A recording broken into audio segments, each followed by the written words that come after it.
Zo'r, o'tdi, ichkariga kirdi. Yo'q, kirdi. Darvozalash. Gol! Hasanov!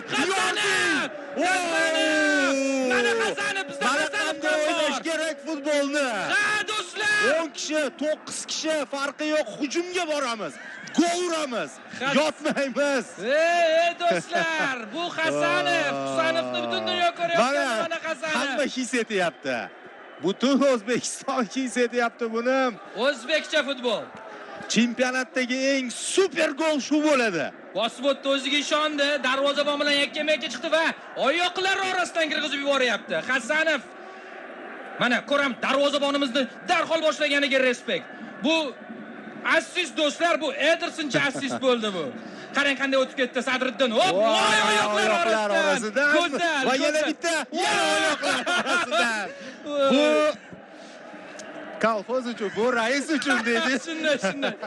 Mashhur filmda. Takroriy lavhani qachon bunday sharhlaganimiz bilmayman, lekin yana bitta. Yana bittasi mana marhamat. Ha, do'stlar. Hozir aytib turgandek, bunaqa